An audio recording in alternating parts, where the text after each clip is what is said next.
Hello, everybody, and welcome to Real Hawk Talk post-game show after your Seattle Seahawks go to 6-1 with arguably their most comfortable, dominating win of the season against the hated San Francisco 49ers, who are coming off a 2-game win streak, a very impressive one at that, after beating the Rams and then going on the road and destroying the New England Patriots.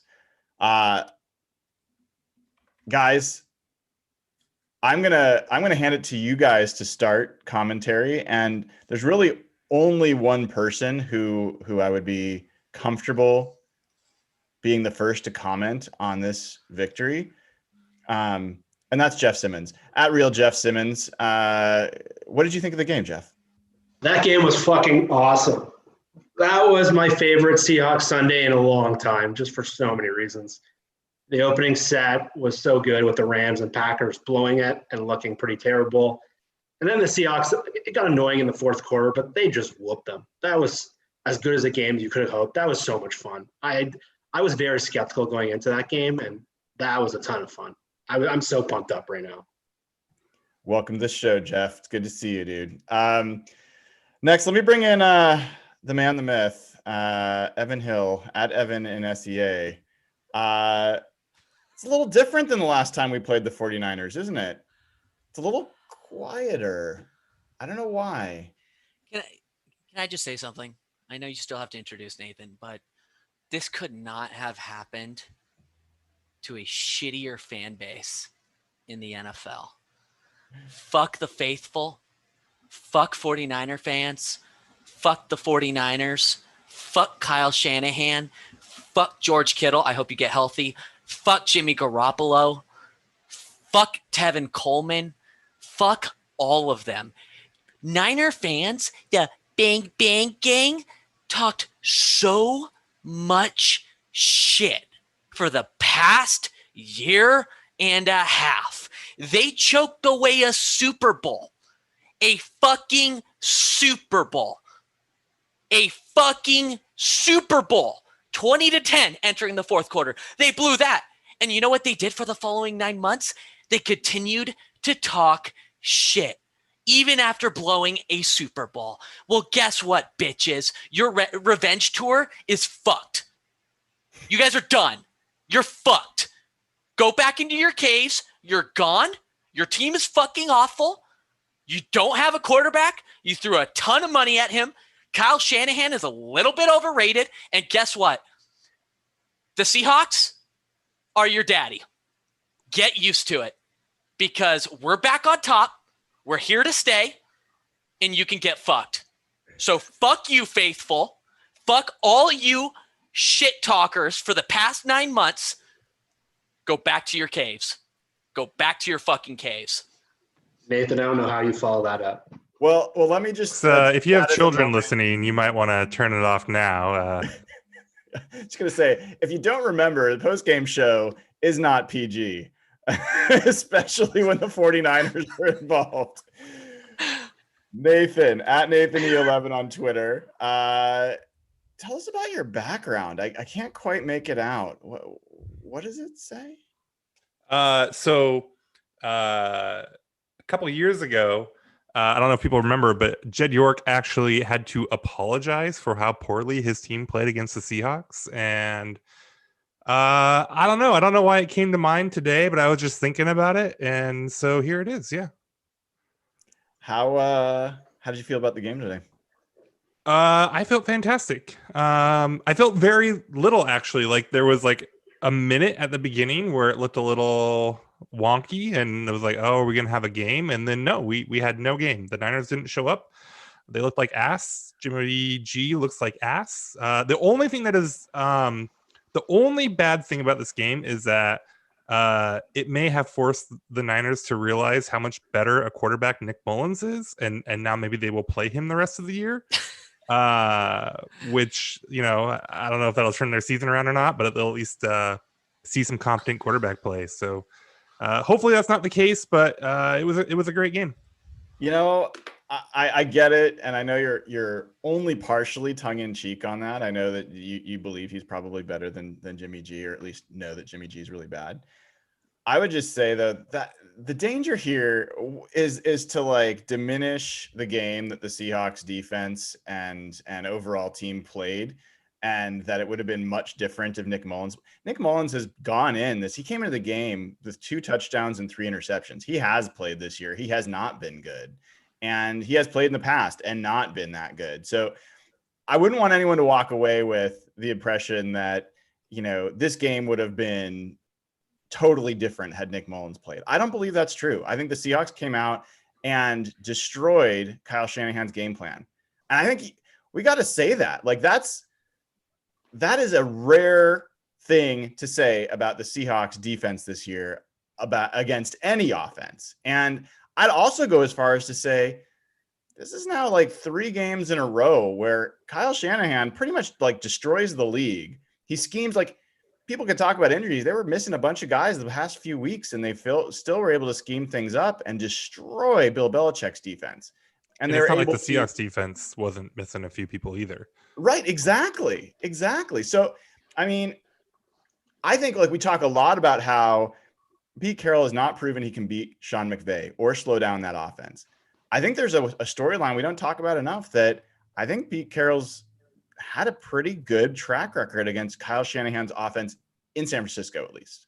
Atlanta was a little bit of a different story, but yeah. So, man, huge. The Seahawks go to 6-1, get their first division win, and I'll be honest, guys. I didn't feel good about this game. As soon as the Arizona game ended. I didn't feel good about this game during the week. I didn't feel good about this game when I saw the injury report on Friday. I definitely didn't feel good about this game when I saw the inactive list today. I didn't feel good about this game 2 minutes into it when Jimmy Garoppolo hits, I can't remember who the receiver was, down the middle of the field early on after the Seahawks offense looked like they had no idea what they were doing against the 49ers defense. I was wrong. And this is as surprised as I've been about a Seahawks outcome in a long time. And I think you got to give it to the players and you got to give it to the coaches. Like we talk all the time about Belichick and the other guys coaching around injury and coaching around all these challenges. I think the Seahawks did that today. I think you got to give them some credit. Yeah. There's so many guys I want to shout out from that game, and kind of going into your speech there about. Let's do it. Call them out. Well, DJ Dallas and DJ Reid were guys you needed in depth spots. They had so many injuries in the secondary. Their top 2 running backs were injured. A few guys on the show have gotten into arguments about Travis Homer and whether or not he should be playing. But those 2 guys today stepped up and looked pretty good. And we talked about DJ Reid during the week. I know we talked about him in our chat. He's a guy they stole from San Francisco. They had to cut him because of wide receiver depth, and their fans were pissed off. So Evans rant at the beginning. We might have stolen a legit nickel corner from them for free. And DJ Reid's pick early on was huge. He blitzed. He was good. 2 other guys I want to shout out, Bobby Wagner and DK Metcalf. They were the 2 most dominant players in the field. And hell, Bobby did a game like that after kind of a sluggish start, and we were hard on him. So hell yeah, man, that was a fucking awesome game. All right, Evan and Nathan, you guys got to go call out some guys, because I guarantee you the guy I'm going to call out is not who you're going to call out. Guarantee. I actually disagree. Right. I thought Trey Flowers played okay today. Okay, good. That's not who I'm going to call. But good. I thought he played well. He wasn't a complete nightmare. I understand the competition, but actually, I want to mention this.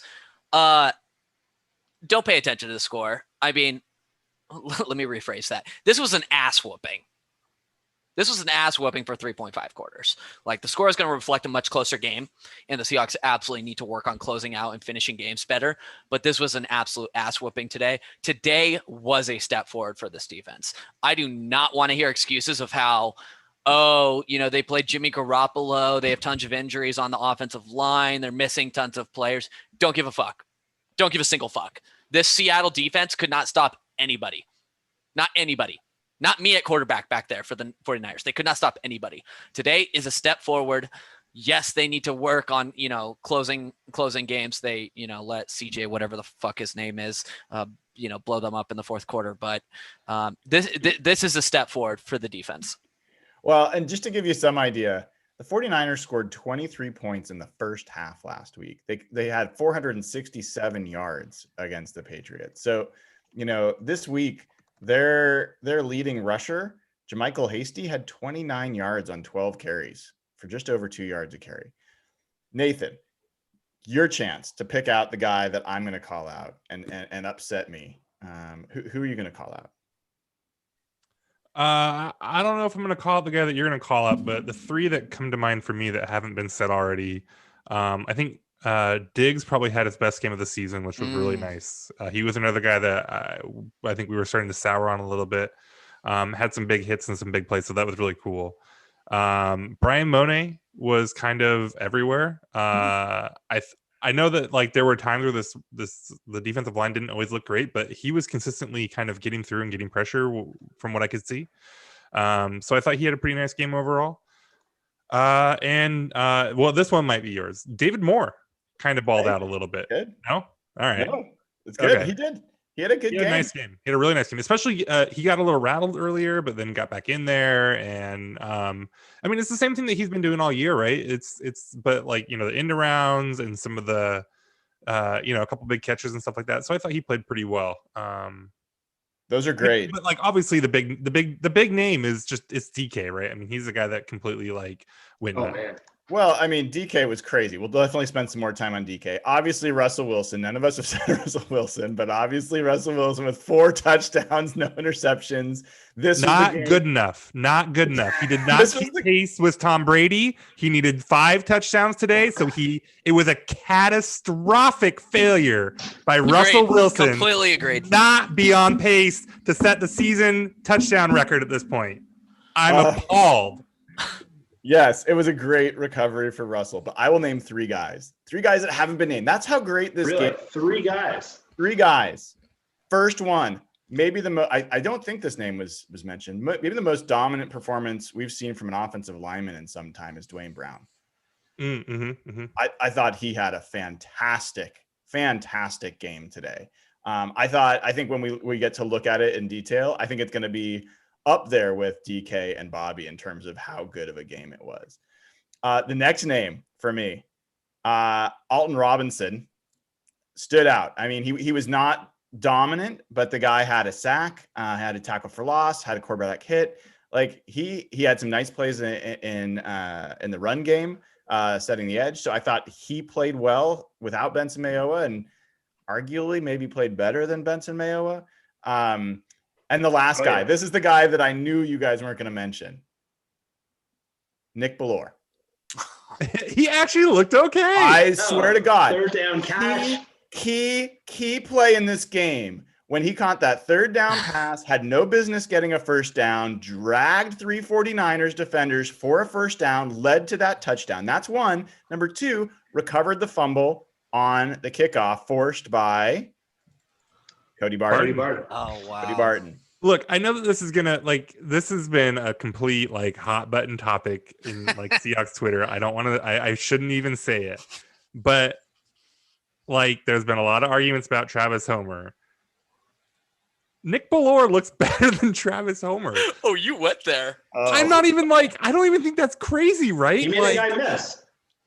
Yeah, I mean, and this isn't so I'm not going to make a big deal about the coaching staff should be flogged for not playing Nick Balor at this point. But I do think that he showed he at least popped a little bit more than I think Travis Homer has probably ever popped. And I think if you're Shoddy or John Schneider or whoever has been deciding to keep bringing this dude back for a couple of years now, you feel a little justified, right? This is what we were seeing. This is what the idea was. And I don't know why it took until now. And every running back ahead of him to have their head fall off before he could get playing time. But he looked all right. He looked pretty good. If he continues to be a part of this offense going forward in this same kind of a manner, I'm not going to be sad about it at all. TJ Dallas is good, guys. Tell us more. DJ Dallas is why you don't pay Chris Carson. Yeah, like for the offense they want to run. First of all, shout out to the coaching staff for not going to a guy they know like Travis Homer and giving DJ Dallas the chance to be kind of the featured back. And if the Seahawks are going to be this pass-first offense, kind of an air scat back like Dallas is a great fit for how they want to play. And we were talking, Brian's talked about Carlos Hyde's problems making guys miss. And Dallas on a number of plays, just getting in space, and he is much more comfortable, and he is much more of a compliment to Chris Carson. And we've been calling, like since Travis Homer's plays, we had that stat where he correlated to wasted drives. Dallas, well, we've been calling for Dallas to play more, and this game, his counting stats don't look great, but he looked much better than kind of other running backs in that role. Somebody said in the chat, Alex, like a minute or two ago, said in the chat when you brought up Dwayne Brown that the Dwayne Brown trade saved this franchise. Ooh. I think that's a great take. That is a fantastic take. That's a hell of a take. I don't think it's like wrong though. I mean, who knows? Who knows what they do in the draft, and there's the butterfly effect and a million different realities that spawn out from that or whatever. But I don't think that's really that crazy at all. I was telling one of my buddies while we were watching the game, like Dwayne Brown is not getting enough credit for how well he's played this year. Yeah, his last two games have been dominant. Like, is there a better, besides maybe Tunsil? Is there a better? Well, okay, so that's funny that you bring up Tunsil because Alex is on fire in the chat right now. He just said it's not only is it true that it saved the Seahawks franchise, but it also ruined the Texan franchise. They don't. Do the Texans still want to trade Clowney and are they still aggressively pursuing all the stuff that they pursued last year to get Tunsil? Does all that still happen if they never trade Dwayne Brown in the first place? Probably not. Bill O'Brien is just a fucking awful. He didn't help us enough, though. We need more help from him. I know. If we could have just gotten him fired after last year. How do we get him hired back on? We bullied Pete into passing more. Can we bully, I don't know, the Niners into hiring Bill O'Brien or something? To trade us Nick Bosa. Actually, I did not just say that. I retract that statement. I retract. You just called for Nick Bosa. Wow. I retract that statement. That never happened. That never happened. A little election week, Evan. How dare you? A quick note on a quick achievement note for DK Metcalf. I think we need to talk a little bit more about how amazing that game was. He finishes with, I think, 12 receptions for 161 yards and 2 touchdowns. I think that was his line. First of all, he's the first player to ever put up 12 plus receptions or even 10 plus receptions, 160 plus yards and 2 touchdowns against the 49ers franchise. No one's ever done it before. He's only the second player that's ever put up 10 plus catches, 150 plus yards and 2 touchdowns. The only other guy to do it was well-known JT Smith in 1986. So the performance we just saw was something that 49ers fans have literally never seen before from an opposing wide receiver. How good was DK Metcalf today? Jeff? He was the most physically dominant player on the field. We laughed about Calvin Johnson or Julio Jones, but that 40-yard touchdown he had in the first quarter where it just looked so effortless. And then he had the deep ball on the left side and a slant route in the end zone. He is just the most physically dominant player on the field, and it's almost laughable they got him where they did in the draft, and laughable they also took Collier over him, but I'll say that for another day. But yeah, he's just the most physically dominant. He's playing at an all-pro level, and I know we mentioned that would be the best possible season for him, but he's playing as good as any receiver in football right now. And against San Francisco, where they just couldn't physically match him, that was one of the most exciting games from a receiver I can remember, just the way he physically bullied the Niners. I feel like one of the untold stories of this game, and I know you briefly mentioned it, maybe it was you, Brian, we were missing so many starters today. Yeah.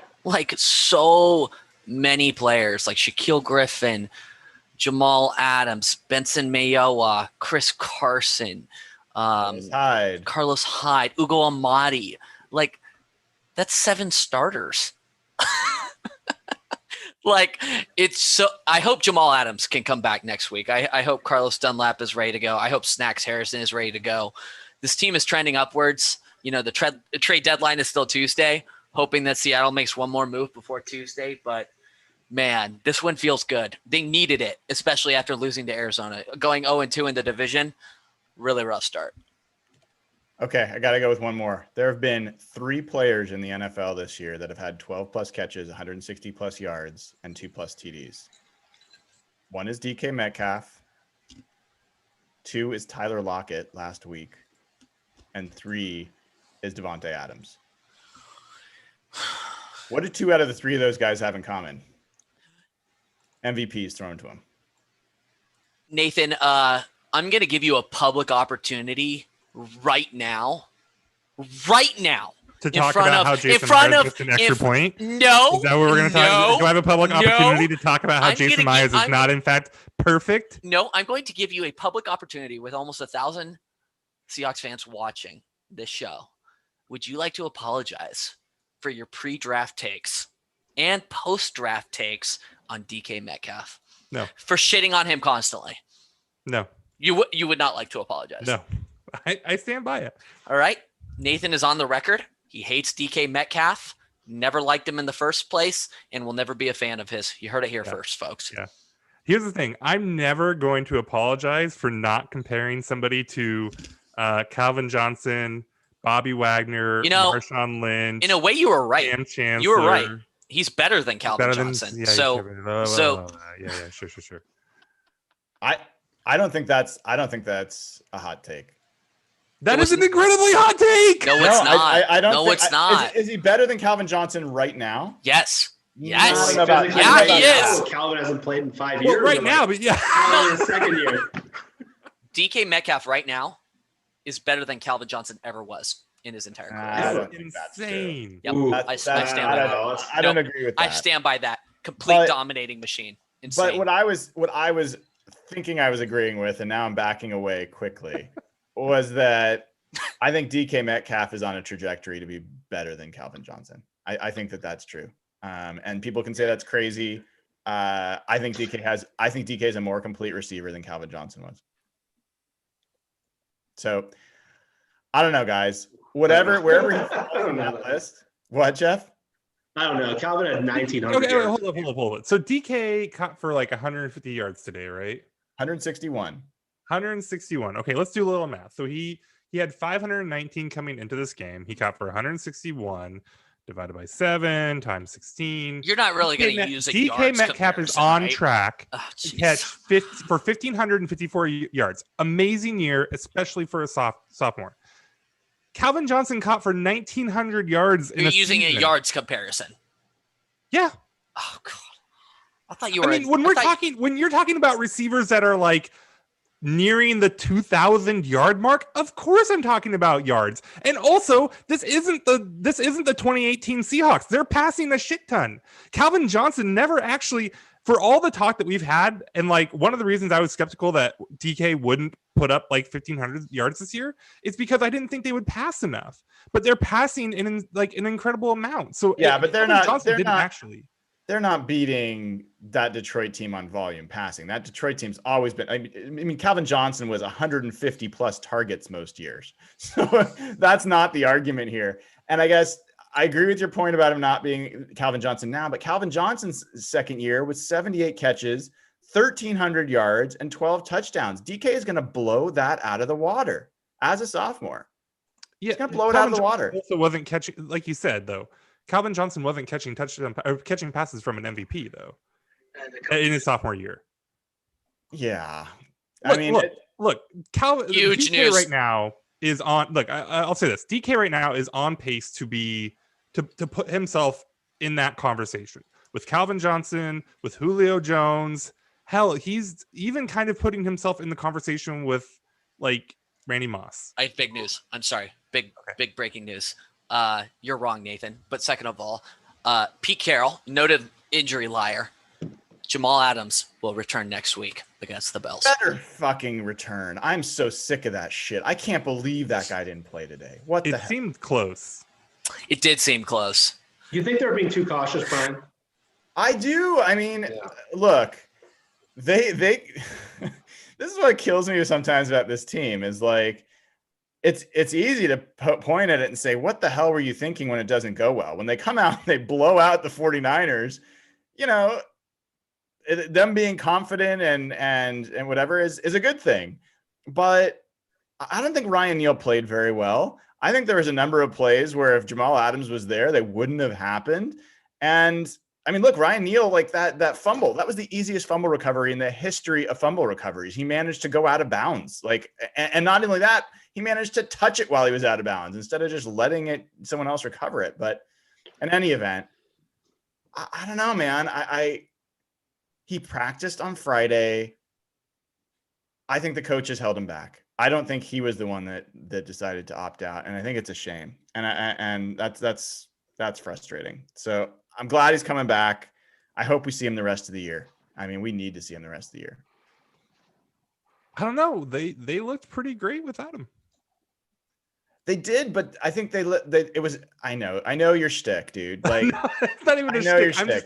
shtick. They are not better without him, and there were definitely plays. Ryan Neal has not been the bloom's off the rose there for me. He has not been good the last 3 weeks, and the Seahawks are going to get significantly better when Jamal Adams comes back.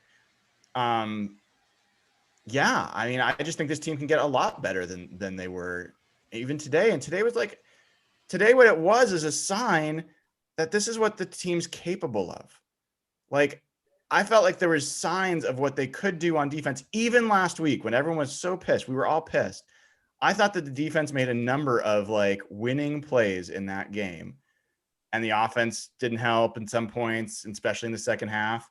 And ultimately, the defense isn't good enough to overcome mistakes, which they made. But man, like, add Carlos Dunlop, add Snacks Harrison, who I think should be active next week.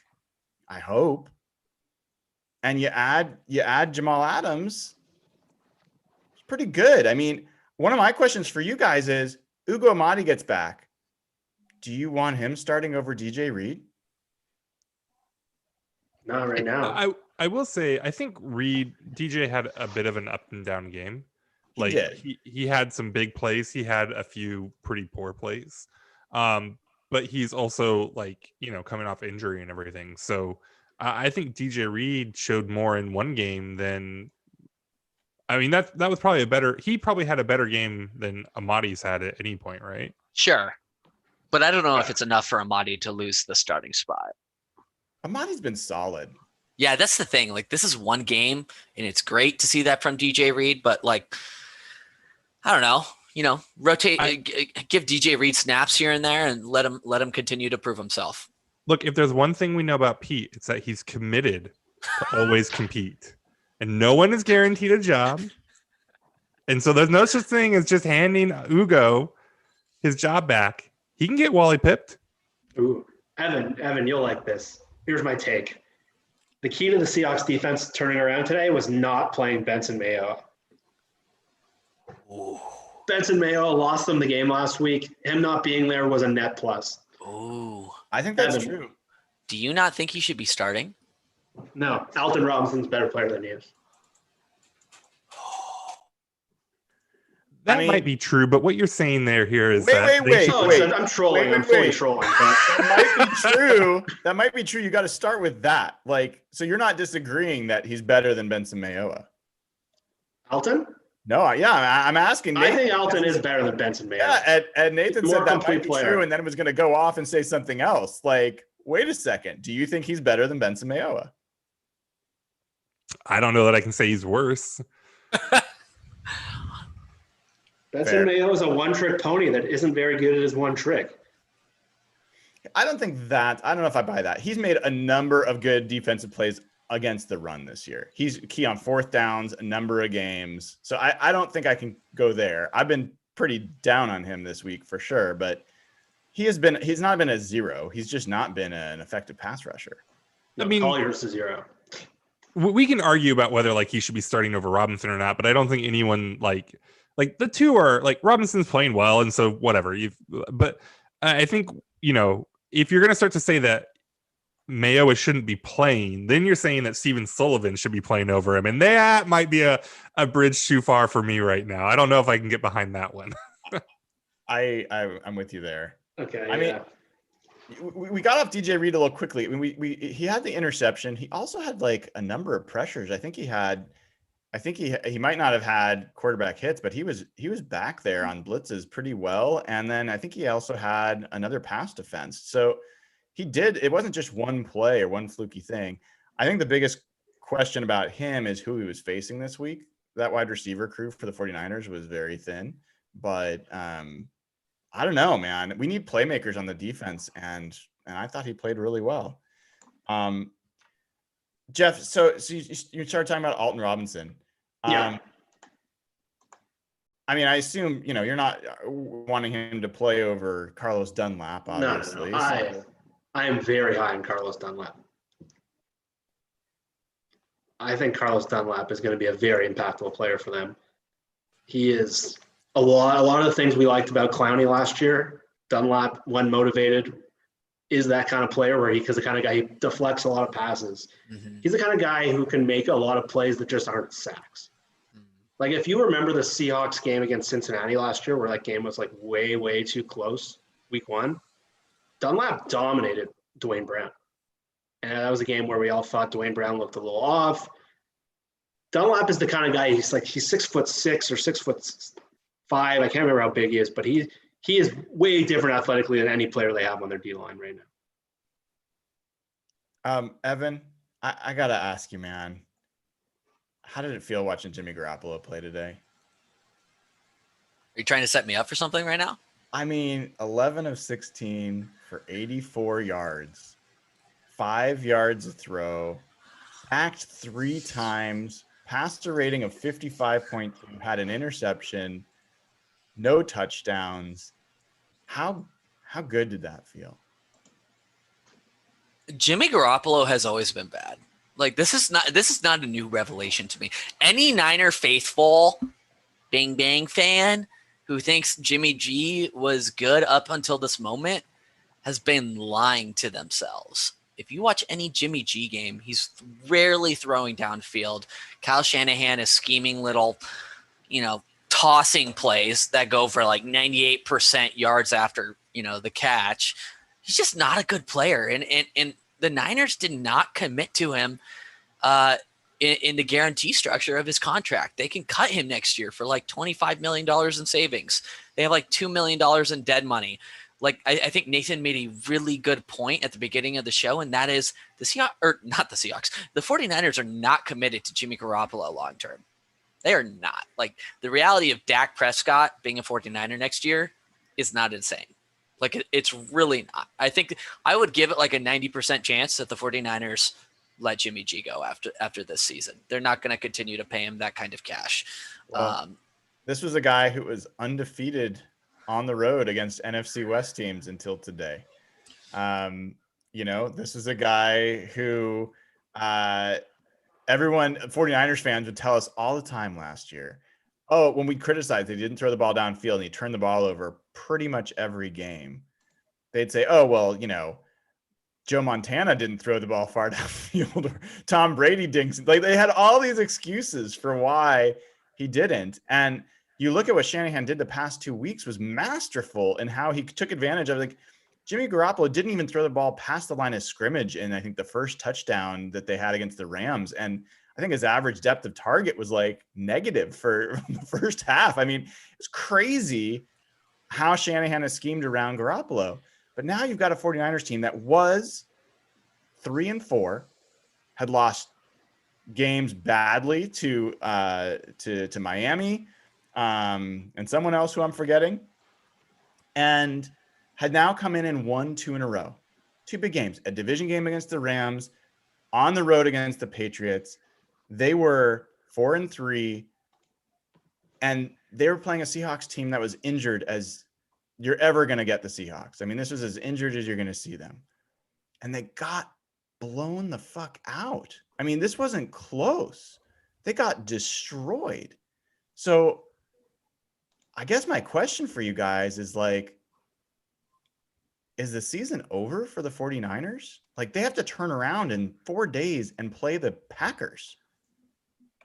I mean, who do you want to win that game? Those are my two questions for you guys. Like, Oh, are the boy. 49ers done? And who do you want to win that game on Thursday? I want the Packers to lose. They're That's the my bigger official threat. take. Oh, yeah. And their loss today should not go unnoticed. Oh, we will talk about it. There's a couple of losses this morning that are worth Okay, talking about. okay. Yes. Good. Yes. Good.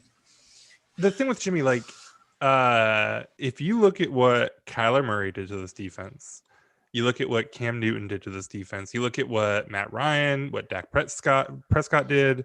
If you look at what Ryan Fitzpatrick, You just went out there.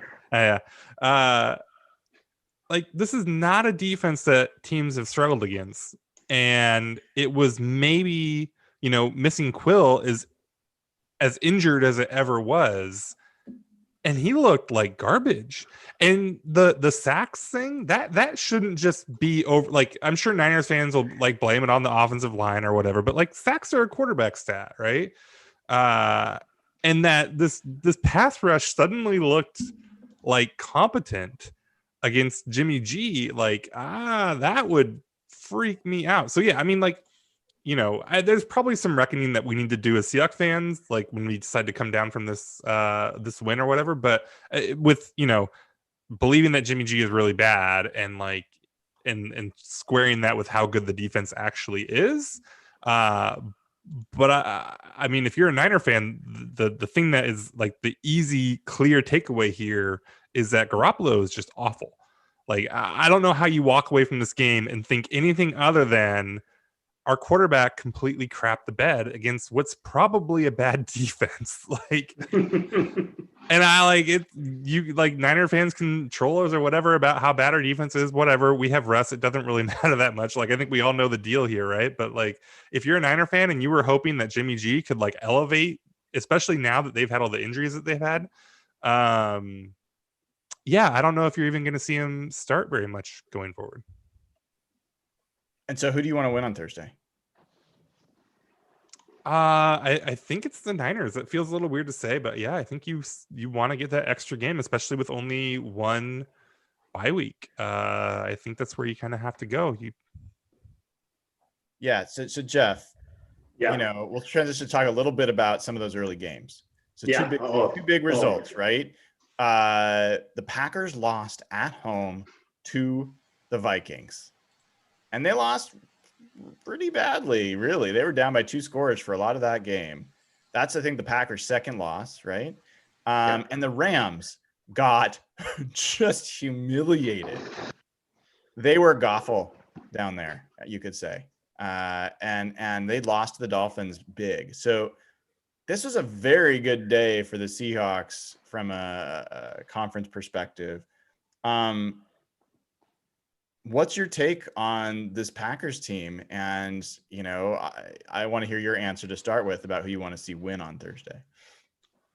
Who I want to win? You have to go the Niners for a couple of reasons. One, we've talked about this, the goal this year with only one bye week, that number 1 seed is so important.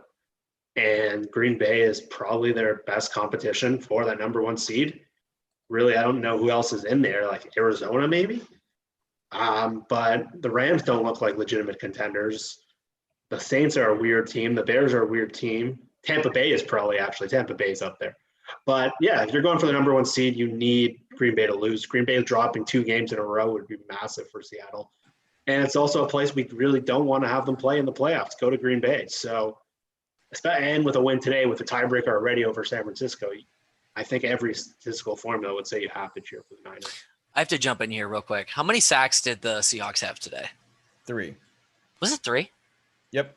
Felt like a little bit more. But We have 2 quarterback hits. 8 quarterback hits. Okay. I just feel like we need to celebrate that and highlight that.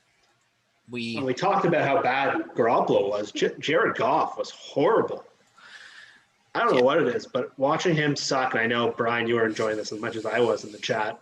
There's something about watching him suck that is so much fun. I don't know what it is, him versus other quarterbacks. When he, craps all over himself like he did today, I think the Rams outgained Miami by like over 200 yards and lost by almost 20 points. Like that, and it wasn't one of those weird fourth quarter garbage time stats. Tua had like 70 yards. Like Jared Goff had maybe a worse game than Jimmy today. Well, he'll be able to comfort himself by going to a Miami beach and watching the sunset. You know, I know that we're talking about the Niners, Yes. but there are some fun quarterback situations in the NFC West. The Niners can get out of Garoppolo's contract. They can daydream about Dak. The Rams, on the other hand, they are basically screwed for like 3 years. Like, there's no, I mean, Evan, correct me if I'm wrong here, but there's no getting out of the Goof contract. You goofed on Goof, Rams. Yeah. Holy You're right. crap. You're right. I don't know what else to say. Okay. The Rams could really, like, the earliest I could see them getting out of the deal is like maybe 2022, but like probably 2023. But what did you guys? I mean, I'm curious though. I mean, you guys watched the game, right? I think I know at least Jeff did. There was some stuff to learn from that game. I mean, Sean McVay had no answer for that defense from the Dolphins. And they were blitzing overload blitzes, cover zero blitzes regularly. And Goff was like, that offensive line was not blocking it up. They were not able to get those plays completed. Goff looked terrible. I think as much as I hate Jared Goff, at least sports hate Jared Goff, he's not as bad as he played today. I wish he was. It would be way better if he was that bad. But he had an off day. And then he also played a defense, had a good game plan. And I don't know, guys, like that game plan was encouraging to me about how the Seahawks, I mean, we've talked about the Seahawks have to generate pressure even today with blitzes. And so when they get Jamal Adams back, I don't know. I'm hopeful that the Seahawks maybe have a better shot to slow down that offense than maybe we did before this morning's game. Yeah, because if you know the Dolphins, their head coach is Brian Flores, who was the defensive coordinator in the Super Bowl where the Rams just crapped all over themselves. Flores designed the game plan, or helped with Bill Belichick design the game plan where Jared Goff and McVay kind of got embarrassed. And they've found something in their scheme that they've just been able to attack. And today it was a lot of blitzing. If Seattle's going to sit back and just play cover three every time, I don't think they'll do much against the Rams. But with Jamal Adams and the way Bobby blitzed today and the way they were able to blitz from some of the corners, they're going to have to take some stuff from that game plan, because if they just play their simple cover three and try to let guys in front of them not get beat over the top, the same thing will happen over and over and over, because they can run those cover three beaters all day. But today, like, there was a lot to take from that game. I think Flores kind of exposed their scheme for the second time pretty bad. Okay, I have two things. I have a comment and I have a question. Yes. So one, this is just kind of fun. We're basically talking about Pete's defense like he's the Mike Leach in the Wazoo UW matchup, where he's just stubbornly running the same thing over and over again and getting his ass kicked for it. So that's just a fun little comment. Number two, though, so Brent in the chat says he would rather have Goff than Garoppolo. Does anyone have a strong opinion on who you'd rather have? Oh, I would rather have Goff. I'd rather Goff. Yeah. I've I have seen him absolutely make no opinion on this. the reason is, and I don't have a high opinion of Goff, but I've seen Goff make tougher throws than I've seen Garoppolo make. And I've also seen Goff actually carry the load when there was no run game. And I haven't seen Garoppolo do that. I think Goff is fine when he has clean protection. That's the thing. Like Jimmy Garoppolo, even when he has clean protection, like he's not throwing the ball downfield.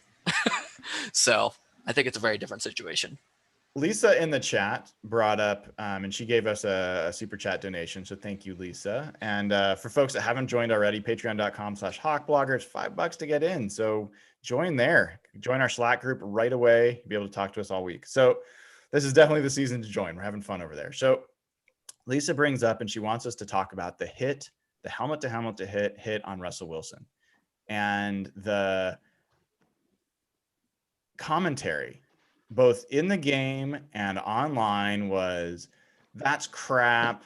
You know, what's he supposed to do there? What's the defender supposed to do? Russell Wilson half faked his slide. That's not fair. I gotta say, like, what the fuck? Like, how many games, first of all, have we seen Russell Wilson take helmet-to-helmet hits over the years and not get a single penalty? I mean, that's happened over and over and over again.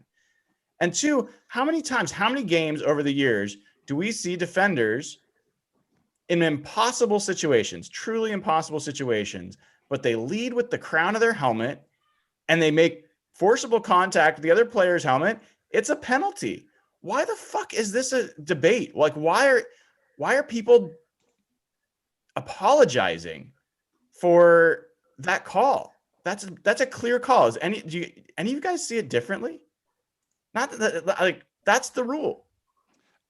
I don't see it differently, but you said, of all the times that we've seen Russ get hit late and wanted a flag, and like it's happened a million times. Like, if I was to rank those in terms of like most, what the fuck, how did he not get a flag out of that? And like least, surprising, this would be down the list of ways. So like, that was my only thing, is like, of all the times for him to actually get a call, that was a little bit surprising, but I don't think there's any question that like by the book that they should have flagged that. I don't think it was dirty though. No. It No, wasn't no. dirty. That's different. Yeah, no, I just want to highlight that though, because I did see a lot of comments about that, and I didn't feel that way. No, and Mark Schlereth, who was calling the game, I thought was particularly bad in that situation. Yeah. I mean, I thought he had a rough day overall, to be honest. But I don't know. I found that really frustrating because two things can be true. It's impossible for the defender, totally unfair for the defender.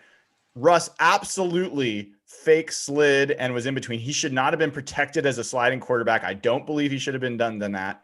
And if you lead with your helmet and you make contact with the other player's helmet, that's a flag, like 100%. So did Russ forget how to slide in this game? No, on that play, he was in between. He was trying to decide whether he's going to dive. And that was like his best slide of the game, is when he was like, do I, don't I? I don't want to get hit. Like, he had that one earlier where it was admittedly it was the busted play. I think it was supposed to be a handoff to DJ. And the goal line. Yeah, and he's like, he saves yards. And then all of a sudden, instead of like just getting down and not losing yard, he's like, I'm going to march on this into the end zone. I'm like, no, I know, like, he took a big hit there. Yeah, like Russ has always I mean, this is probably a little bit of a hyperbole, but I think one of the biggest differences between Russ's career and Robert Griffin's career is that Russ actually was willing to slide and Robert Griffin never was. And Russ had like a low-key Robert Griffin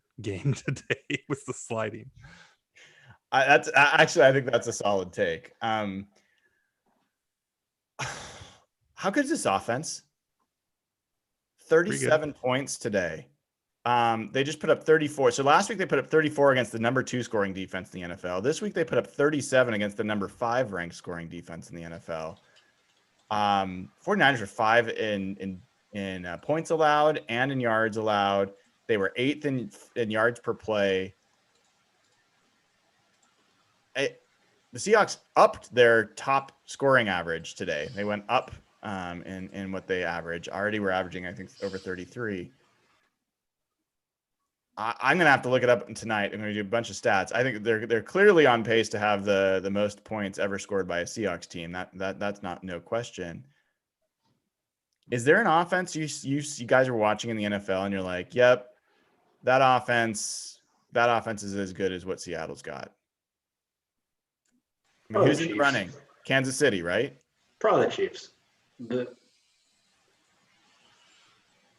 I was gonna say Packers, but they really shit the bed today. They have 2 out of the last 3 weeks. Yeah. I mean, the Packers are the one that I've been watching for sure, and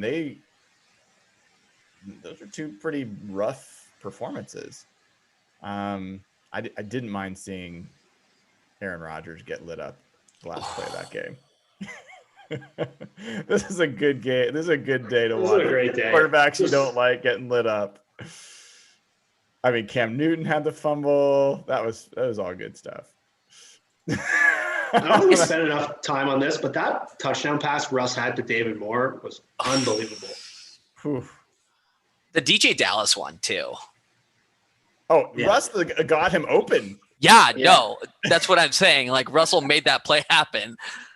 Like his little spinny bullshit, whatever, confused the defender and somehow got DJ Dallas open. We also got a classic Russ 10 yards downfield pump fake that like Oh my God, it fooled the guy. 51 is like, oh, he's running, I'm gonna get him. And then Russ pump fakes 10 yards downfield, and he like immediately flips his. It was an amazing job. Like if you're watching draft tape and you say a guy flip his hips like that, you're like, first round pick, book it. And he's like, Disley ain't catching this. And it's like, yeah, no, he ain't. Like he's never throwing that ball. I don't know if everyone knows the play you're talking about, but No, the basically when Russ pumped, the guy turned and ran down the field. I got him. And Russell's like, sweet. He's just trailing him for as long as he wanted to. It was actually a pretty athletic move by the defender, to be quite honest. To turn his hips so quickly. That's Nathan's point. We've seen Russell do that so many times. We've never seen a defender do that before. That was so crazy. That was awesome. Nathan, I wanted to come back to you about a guy that you mentioned this week. It might have just been in our chat, but you said this could be a game that's really big or really bad for him. And the guy is Jordan Brooks, first round pick. How did you feel? This Kyle Shanahan makes it tough on linebackers with the motion, with the movement. It's a game that either you're going to sink or swim as a linebacker. How did you feel like he played in his first game against Shanahan? I mean, he was a guy that I actually kept kind of losing track of. I don't know if he had any real like standout plays or anything that really stood out, but I think if you know, like I was saying, like he's a guy that could either look really good or really bad this week because Shanahan puts a lot of pressure on the linebackers, just like you're saying. And I think the fact that he didn't stand out is probably a good thing. Like I think he was probably very quietly doing his job. I also may have missed it. I mean, it's tough to watch everybody, live. So he was the guy that I didn't come away with any like, oh, that was great. I mean, he had the really nice goal line stop with Bobby early in the game. But other than that, I'm pretty happy that I didn't really think about him a lot in this game. I think that probably says a lot about him just being pretty sound and doing his job. I thought he showed up to me on the goal line pairing with Bobby. Like that was a play that we've seen before where Bobby fills and it's just him. Mm-hmm. And then the offensive linemen come in and they bowl him over and it just sucks. Like Bobby's like out there on his own. And this time Bobby's filled and Brooks was right there. And the two of them didn't move. Like that was encouraging. I saw more flash plays from him. I don't think he had a great game where I'm like just super excited about it, but there were encouraging moments considering the first round picks we've seen over the past few years and their limited ceiling and their limited flash plays, limited athleticism. I think there's a reason to be encouraged about Jordan Brooks after 2 full starts, maybe starting to be part of the contribution. I think we've joked about it, but he's a clear upgrade over Cody Barton, just a clear upgrade. And I think that the defense needs every upgrade they can get. Which brings me to my next question for this group. Is it a must move for them to add one more pass rusher? Evan, you first. I think so. This Niners offensive line has a lot of injuries, and I'm not making excuses for how this defense performed today. It was encouraging. It was a step forward, but tougher competition is coming. And they need the depth, especially at the edge position, even if it's another, sort of meh player, like somebody like a Brandon Graham or a Ryan Kerrigan, somebody from the NFC East, that shithole dumpster fire of a division. Seattle needs to make one more move. Jeff?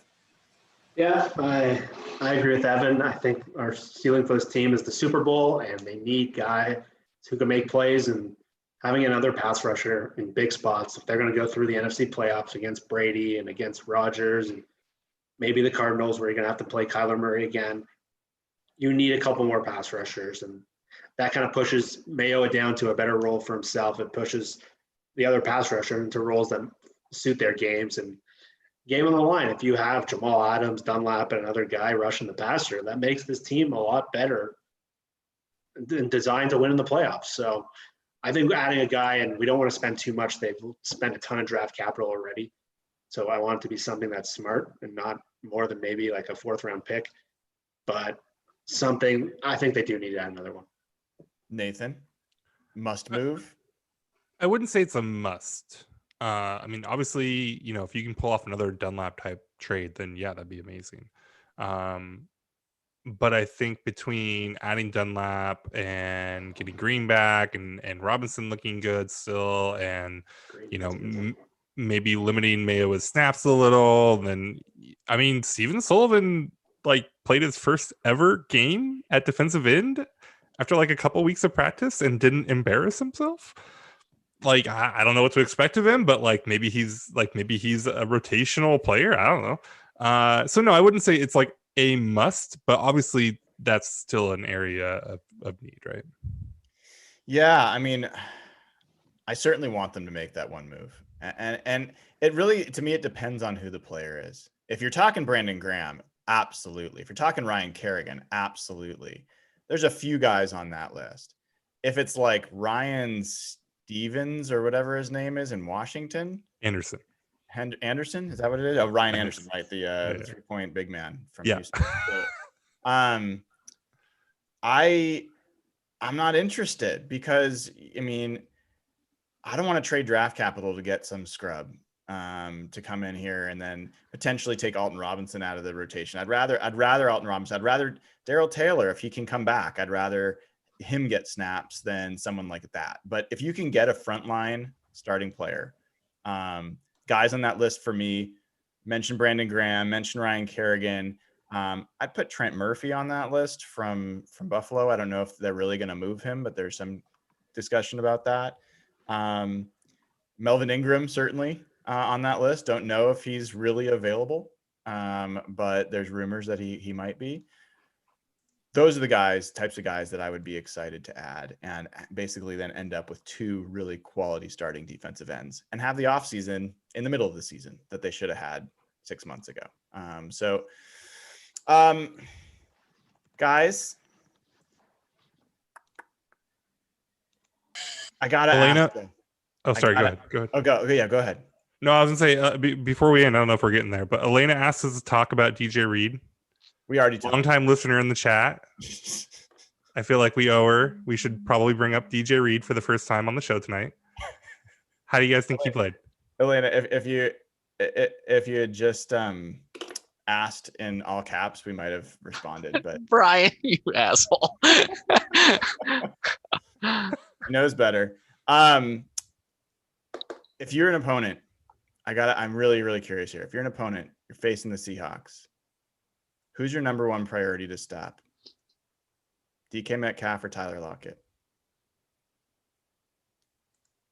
That's what's crazy about it, though. And I was talking about that with a buddy during the game. It's like not many teams have 2 solid corners that can cover both of them. They're probably the best receiver duo in the NFL. So if you choose to, put your best corner, your number one corner on Lockett, like it seems the Niners did today with Jason.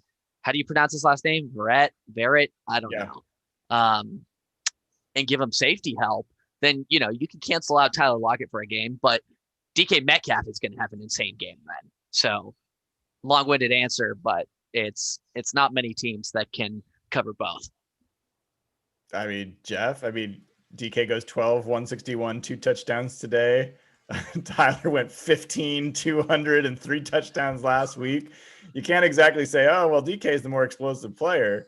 Like, what would you prioritize if you're an opponent? So yeah, it's almost pick your poison because you're damned if you do, damned if you don't. Because no matter what, it's going to be very, as Evan said, who's got corners to take those 2 guys out. So there's just something about DK and the physical nature of how he beats you that just is demoralizing.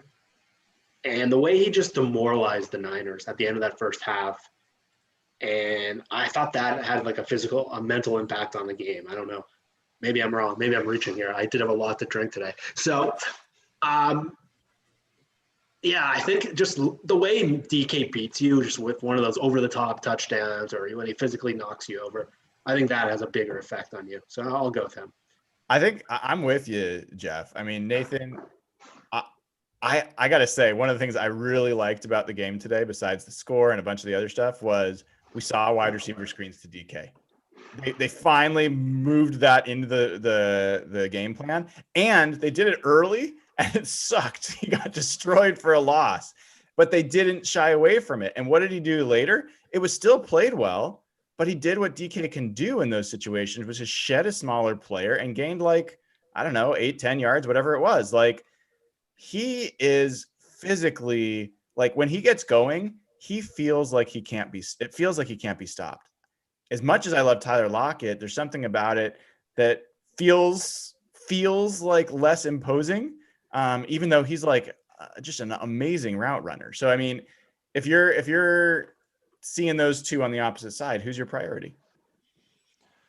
I mean, I think I will kind of buck the question a little bit. I mean, I think if you start to think about it that way is when you get into trouble and when you start to give up, 200-yard games to these guys. So I don't know that you can go into the game saying we're going to take away DK, we're going to take away Tyler. I mean, you have to think about how you can limit both, and I think you have to think about how you can maybe try to, trick or bait Russ somehow into giving him looks that makes maybe you think you're overcompensating one way, and then you kind of flip it and see if you can catch him.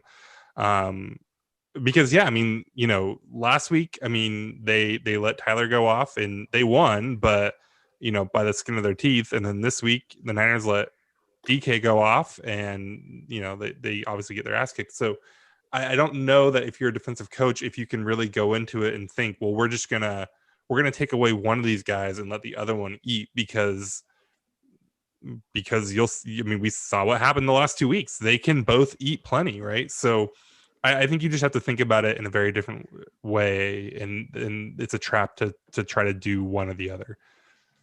Well, I know we got to wrap here in just a second. I'm going to leave you guys with one thing to think about. And you guys feel free to jump in if you got other things you want to add before we wrap up. But I think one player we haven't mentioned that should be in conversation for trade talks, if the Seahawks need to shed salary to take on somebody else, is Greg Olson. I think the Seahawks just got Colby Parkinson back. We've talked about a lot of other players that have salary and could get moved. Greg Olson had a bad game today, and he has been okay this season. He has not been a difference maker. He certainly hasn't been a $7 million player from my perspective. If what he can do is bring you a top-line defensive end in return, no one's going to trade for him as like the solution to their problem. But if he's a salary cap fit and he comes off the books next year, I think he's a guy you should think about moving. Brandon Graham just had a sack fumble. Yes, please. Do it, Seahawks. Yes. Please. Eagles are $88 million over the cap next year. They have to move salary, and they're kind of rebuilding because they're a bad football team. They're the best team in the NFC East, though. That's the hard thing about the NFC East is you can point to all these teams that are bad, but they're all bad, so they're all in it. Like, all of them can squint and say, I mean, except for Dallas. Dallas saw 2 games of Andy Dalton, and they're like, we're done. But they can all fool themselves, so it might be tough to pull off a trade with any of those teams. All right, everybody, we're going to wrap there. I will be back on later tonight, not on YouTube, but on Twitter doing Sunday Night Stats. I will share with you every different number I can figure out. If you haven't already, join over at patreon.com/hawkblogger, subscribe, click the subscribe, click the bell. You'll get notified when we go live. It's going to be a fun week. We got our show coming up on Wednesday night at 8 p.m. And folks, we're going to be facing the Bills, traveling to Buffalo. So haven't done that in a long time. Going to be a good matchup, a lot to catch up on, and should be getting back a lot of players. And hopefully we'll see Carlos Dunlap's first game as a Seattle Seahawk. So I have news. Yes. November 8th, it is currently projecting to be 68 degrees and sunny in Buffalo. Sounds perfect. About 30 degrees too cold, but agreed. Love it. Your Seattle Seahawks are 6-1 for only the second time in the history of the franchise. The other time they did it, they won the Super Bowl. Good night, everybody. Go Hawks.